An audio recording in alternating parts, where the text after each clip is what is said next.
Salam Atavatan TV YouTube kanalının mehriban müştaqlary. Hormatly tamaşaçylarymyz, Atavatan TV'de saýlanan habarlar. Habarymyzdan 2023-nji ýylyň 23-nji ýanwaryna aqsanynda Istanbulda mart aýy biletleri, pandemiýadan öňkü biletleriň pulunu almak, Türkmenistanyň Russiýa birlikdäki uniwersitetde döretmek ugruna işleýär. Awganistan topuk gaz geçirjisiniň howpsuzlygy üçin eder. Parij dünýäniň eň täsirli syýahatçylyk şäheri ýaly habarlar ýetirýäris. Gelin indi bolsa habarlarymyza giňişleýin seredip geçelim. Istanbulda mart aýy biletleri, pandemiýadan öňkü biletleriň pulunu almak, Türkmenistan aviakompaniýasynyň Istanbuldan amal aşyrýan uçur gatnawlary boýunça 2023-nji ýylyň mart aýy üçin biletleri satylyp başlandy. Bu barada Türkmenistan aviakompaniýasynyň Türkiýe döwletine biletlerini satmak boýunça wekili Hakim Turizm tarapyndan habar berilýär. Belleme zat, Russiýa Federasiýasynyň şäherlerinden Türkmenistan ugruna amal aşyrýan uçur gatnawlarynyň 2023-nji ýylyň mart aýy üçin uçur biletleri hem satylyp başlandy. Öň habar berişimi diýýäli, Türkmenistan aviakompaniýasy pandemiýa sebäpli ýatyrylan halkara uçur gatnawlary üçin satyn alynan biletleriň hereket ediş möhletini mart aýyndan fevral aýyna geçiripdi. Şeýlelikde bu biletler 2023-nji ýylyň 28-nji fevralyna çenli çalyşyp bolýar. Belleme zat, bu biletler 2023-nji ýylyň martyndan öň satyn alynan biletler bolmalydyr. Türkmenistan aviakompaniýasynyň Türkiýe döwleti boýunça biletleri satýan wekili Hakim Turizm kompaniýasynyň Atawatan TV kanalymyza gelip gowşan maglumaty görä, Türkmenistan aviakompaniýasynyň 2020-nji ýylyň martyndan öň agdalan kompaniýadan satyn alynan biletlerini fevral aýynyň ahyryna çenli tölegini pul görnüşinde alyp bolýar. Hakim Turizm kompaniýasynyň Istanbulda, Mecidiýeköy, Aksara we Kadıköy'de ofislary bar. Belleme zat, häzirki döwürde Türkmenistan Türkiýe ugru boýunça hepdede jemi 10 versany adat uçur gatnawy amal aşyrýar. Olaryň 6-sy Türkiýanyň Türk Hawa ýollary aviakompaniýasy tarapyndan, 5-sini bolsa Türkmenistan aviakompaniýasy tarapyndan amal aşyrýar. Türkmenistan aviakompaniýasy Aşgabat Istanbul ugru boýunça hepdeniň duşenwe, seýşenwe, çarşenwe, penşenwe we şenwe günleri uçur gatnawlaryny ýerine ýetirýär. Bu gatnawlar ýanwar aýyndan başlap köpeldi. 2023-nji ýylyň fevral aýy üçin bu ugurdak Aşgabat Istanbul ugru boýunça biletleriň iň pes bahasy 4877 manat 50 teňedir. Öň habar berişimi diýýäli, 2023-nji ýylyň ýanwar aýyndan başlap Türk aviakompaniýasy Istanbul Aşgabat ugru boýunça 4 gatnaw, İstanbul Türkmenbaşy ugru boýunça 2 gatnaw amal aşyrýar. Bu aviakompaniýa Istanbul Aşgabat ugru boýunça hepdeniň duşenwe, çarşenwe, anda we şenwe günlerinde adat uçur gatnawlaryny amal aşyrýar. İstanbul Türkmenbaşy ugru boýunça bolsa hepdeniň seýşenwe we penşenwe günlerinde adat uçur gatnawlaryny amal aşyrýar. Mälim bolşýaly häzirki wagtda Türkiýe barmak üçin Türkmenistanyň raýatlarinden wiza talap edilýär. Emma Türkmenistanyň raýatyna hereket edýän Türkiýede wagtlaryň ýaşamak üçin ruhsatnamasy ýa-da zähmet çekmek üçin ruhsatnamasy bar bolsa, onda wiza talap edilmeýär. Wiza almak we bular barada baglanşykly has giňişleýin maglumatlary saýtymyzdan we YouTube kanalymyzdan tapyp bilersiňiz. Wiza almak üçin gerekli resmi namalaryň toplumyny Aytakow ýubileyini çatrygynyň ornuny Rysgalwanyň ýanyna A blok binasyna ýerleşýän Makul hyzmat terjime merkezinden terjime edip hem biljekdiňizi ýatlatmak isleýäris.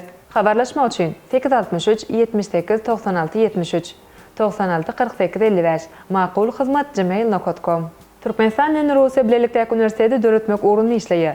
Türkmenistanyň Russiýa Federasiýasynyň arasyny birlikdäki uniwersitetde döretmek ugruna degişli işler alınıp barýar. Goloýda Russiýa Federasiýasynyň hökümetiniň başlygy Mikhail Mishustiniň Türkmenistana amal aşyran ilkinji saparynyň çäklerini ilm bilim ulgamyndaky hyzmatdaşlygy ösdürmek babatda hem pikir alşyldy. Rus wekiliýetiniň düzüminde ornalan Russiýanyň ilm we ýokary bilim ministriniň ornasary Türkmenistana birlikdäki Türkmen-Rus uniwersitetiniň gurulşy barada döwletary ilalaşygynyň tekstiniň üstünde işlenip başlananyny ma'lum etdi. Rus wekiliýeti Türkmenistanyň bilim ministri Gurbanguly Ataýew bilen duşdular. Şeýle hem iki ýurdun degişli ministrlikleriniň we ýokary okuw mekdepleriniň wekilleriniň gatnaşmagyna duşuk geçirildi. Şol duşukda ilm bilim pudugynaky hyzmatdaşlyk, hususan onlaýn bilim uniwersitetleriň arasyna ilmi barlyk hyzmatdaşlygy tejribesini paýlaşmak ýaly ugurlardaky hyzmatdaşlyklary maslahatdaşyldy. Bu duşuga Russiýanyň we Türkmenistanyň 20-den gowrak ýokary okuw mekdebiniň wekilleri gatnaşdy. Mälum bolşýar 2022-nji ýylyň iýunyna Türkmenistanyň başlangyjy bilen Türkmen-Rus uniwersitetini döretmek öňe sürildi. Häzirki wagtda bu ugurda hökümetary ilalaşygyň üstünde işlenilýär. Taraplaryň behbitleri göz öňüne tutulup, degişli ilalaşygy taýýarlamak maksat edilýär. Häzirki wagtda okuyan mekdep okuwçylarynyň bir neçe ýyldan bu ýokary okuw mekdebine okuwga girip, okumak mümkinçiligine eýe bolar diýip Konstantin Mogilewski belledi. Häzirki wagtda Türkmenistanyň 30 000-den gowrak talip Russiýada bilim alýar. Türkmenistanyň has köp talibiň Russiýada bilim almak üçin belelikde tagalla edilýänligi belenildi. Awganistan topuk gaz geçirjisinin howpsuzlygy üçin eder. Awganistanyň häzirki hökümeti Türkmenistan, Awganistan, Pakistan, Hindistan taslamasynyň howpsuzlygyny üçin etmek babaty ähli tagallalar etmege taýýardygyny beledi. Bu barada Interfax habarlar agentligi ma'lum edýär. Awganistanyň hökümetiniň ma'lum etmegine görä, Awgan tarapy zerur bolan ýagdaýyna taslamanyň howpsuzlygyny üçin etmek üçin ýöri tögüşleriň döredilmegine taýýardyr. Ýurtda döredilen dolu howpsuzlyk ýagdaýlary häzirki wagtda taslamany durmuşa geçirmege uly mümkinçilikler döredýär.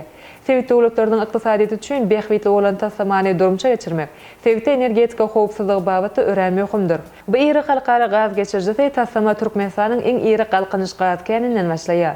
Ýylda 33 milliard kubmetr tebii gazy Awganistanyň Gerat we Kandagar, Pakistanyň Quetta we Multan sevgitleriniň üstü bilen Hindistanyň Gunwatarnaky, Fazilka şäherine turwa geçirjiler arkaly iýermek gözüne tutulýar. Jemi uzunlygy 1814 km barabar boljak bu taslamanyň 774 km Awganistanyň, 826 km hem Pakistanyň çäginden geçer. Paris dünýäniň iň täsirli syýahatçylyk şäheri. Syýahatçylyk we gezelen şoýunça bütün dünýä geňeşi tarapyndan Paris şäheri dünýäniň iň täsirli syýahatçylyk şäheri diýilip eglan edildi. Büyük Britaniýada iş alyp barýan täzeçilik diýeli gurumy bolan syýahatçylyk we gezelen şoýunça bütün dünýä geňeşi 2022-nji ýyl boýunça syýahatçylyk babatda maglumatlar seljerdi. Umumy sanawda iň meşhur syýahatçylyk şäherleriniň diňe bir muzeýleriniň we mehmanxana otaglarynyň bahasy gözüňde tutulman, eýsem ýurdun hökümetiniň we kärhanalarynyň şäheri syýahatçylyk merkezi hökümine goýýan maýy goýumlaryna hem möhüm orun berdiler. Bu sanawda birinji orny eýelen Paris şäheri 2024-nji ýylda Thomas Olimpiýa oýunlaryny kabul eder. Bu döwürde has köp syýahatçy çekmek üçin degişli işler geçirilýär. Häzirki wagtda Fransiýanyň paýtagtynyň syýahatçylyk buğdagyndan girdejisi 33,16 milliard dollara barabardyr. Sanawda Amerikanyň Birleşik Ştatlarynyň şäherlerine hem uly orun berilipdir. Bu ýurdun Orlando, New York we Las Vegas ýaly şäherleri täsirli syýahatçylyk merkezleri hasaplanýar. Orlando özüne köp sany dynjaş we attraksionly merkezler jemlenigi üçin 2022-nji ýylda 31 milliard dollar girdeji gazandy. Xitayň şäherlerinden Pekin, Şanhay we Guangzhou sanawda ilkinji onlukda orun aldy. Xitayň şäherleri syýahatçylyk has köp ünsür başlady. Şoňa görä 2032-nji ýyla çen Xitayň şäherleriniň reytinginiň has artjakdygy belenilýär.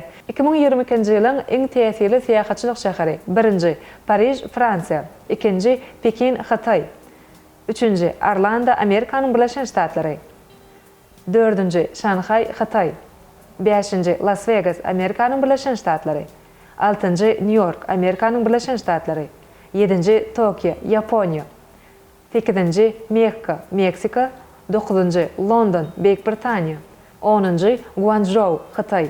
Ine mehriban müştaklar, Atawatan TV'de saylanan habarlar gepleşigimizden şu günkü sanyna size ýetirmek isleýän habarlarymyz işlerden barat. Hormatly tamaşaçylarymyz, şeýlekim mart aýy üçin uçur biletleri satylyp başlandy. Russiýadan Türkmenistana, Istanbulyň Huwa menzilinden Kagıtxane çenli metro açyldy.